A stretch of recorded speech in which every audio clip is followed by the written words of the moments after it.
On Sunday, May 24th, 2026, Romuald Wadagni was sworn in as the new president of Benin Republic. The 49-year-old economist and former finance minister of Benin Republic succeeded former President Patrice Talon. For nearly a decade, President Talon had transformed Benin Republic into one of the fastest growing economies in West Africa.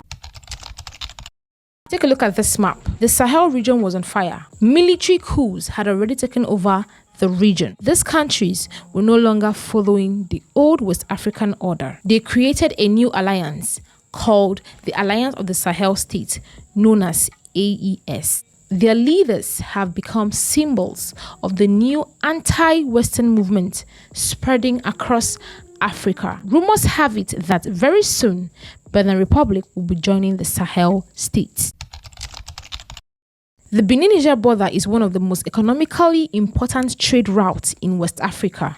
Goods moving through Benin's port of Cotonou often continue into Niger and then to the other parts of the Sahel region. When the border closed, transport business suffered. Trade slowed dramatically. Cargo movement collapsed. A tense standoff between Niger and Benin seems to have been averted for now. The dispute centered around oil, trade, and border security. Niger is rich in natural resources. To export its minerals, it relies on its neighbor Benin, while Benin also relies on its neighbor to transport goods. But with a border dispute, Benin has not been able to transport goods through Niger, which is making cost of living hard for its citizens. Before the coup, almost all of Niger's imports, including food, cars, consumer goods, traveled through Benin's port of Cotonou. However, with a border standoff, trade between Niger and Benin has practically come to a standstill, resulting in significant financial losses to both. As the saying goes, war is bad for business. A trade war between Niger and Benin will only leave a huge gap on both economies. And that is the flip side. Djokovic says, Africa crumbling on its own. And that comment came from a white man. Some analysts warned that Benin Republic's economy will suffer drastically if Niger decides to close their border permanently. According to Le Monde News, on December 7, 2025, gunfire erupted in Cotonou. A group of military officers attempted to overthrow President Patrice Talon.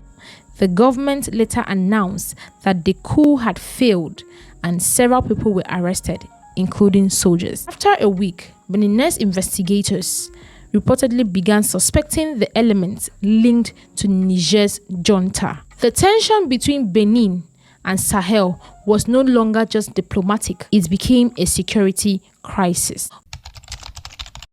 On 24th of May 2026, the leaders from the Sahel were seen in Benin Republic during the inauguration of the new president in Benin Republic.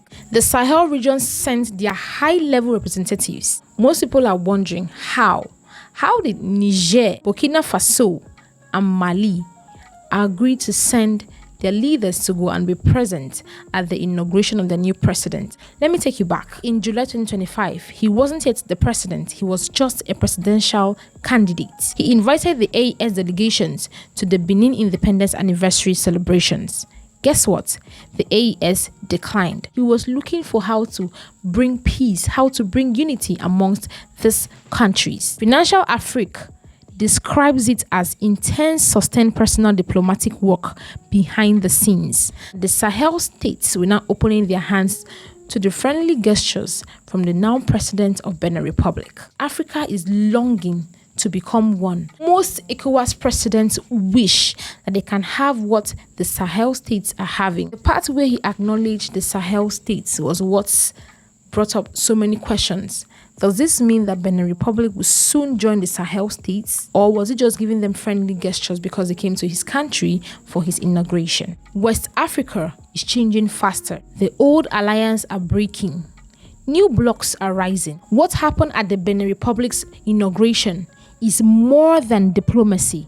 it was a signal. The big question is this the beginning of reconciliation? On one side is ECOWAS, and on the other side is pro-democracy government. Do you think that Africa can ever become one? Do well to like, do well to share, and do well to subscribe to our YouTube channel, Solid Finance Podcast, for more finance contents and updates like this. Until next time, bye for now.